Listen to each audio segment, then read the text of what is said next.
Part 4.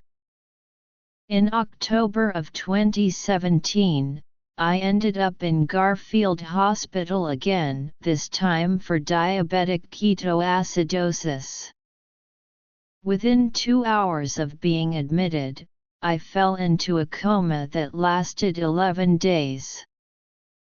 The doctors had already been preparing to give up on me.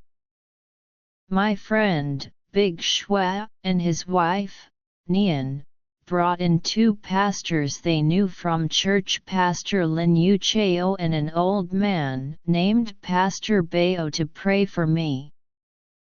It was less about saving me and more about doing something before handling the aftermath.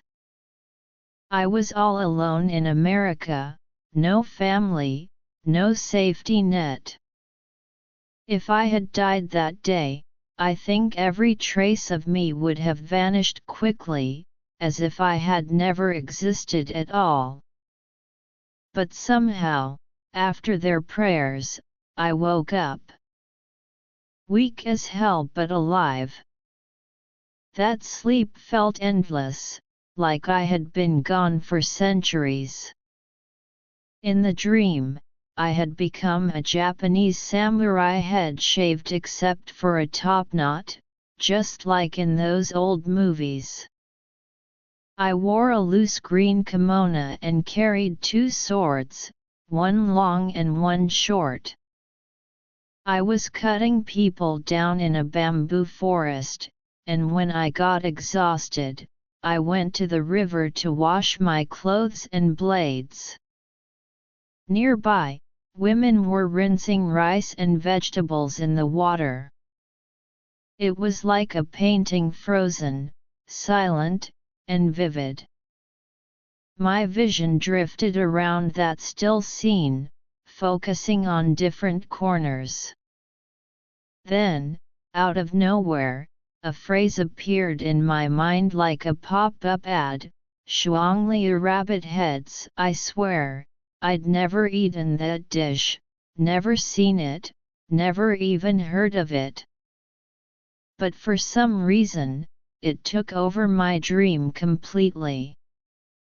Those 4 words echoed endlessly in my head until there was nothing else left.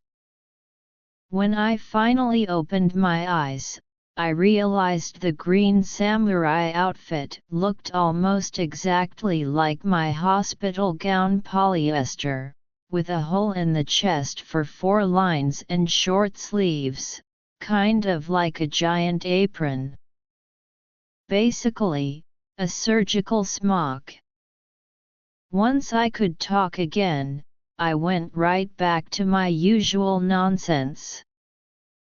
2 doctors came by to check on me. Since Garfield is in a mostly Chinese area, both doctors and nurses often spoke Mandarin.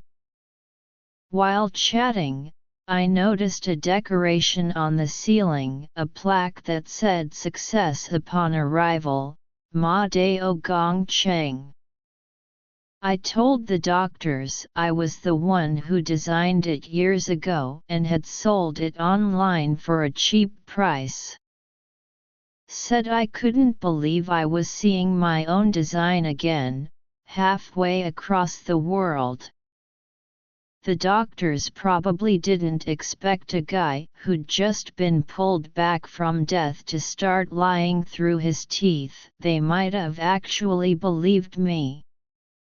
And to make it more convincing, I told the same story to every nurse, social worker, and aide who came by afterward. What a shameless idiot I was! There's still one thing I've never verified.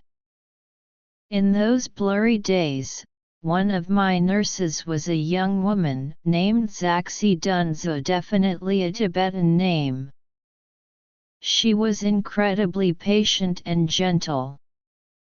I hadn't gone to the bathroom in 11 days, and my stomach was so bloated it hurt. But lying flat made it impossible to relieve myself. I kept asking Nurse Zaxi and a doctor named Bai to bring me a bedpan, and every time they did, I couldn't go. Then I'd make them take it away again. I still feel guilty about that. Must be been exhausting for them. While I was in the ICU, I overheard some gossip.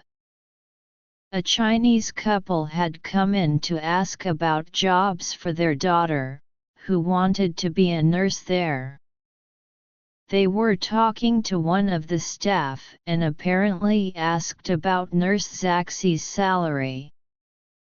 When they found out, they started complaining, saying their daughter had a higher degree and deserved better pay. The funny part is they were having this whole conversation right outside my private room, not realizing I could hear every word.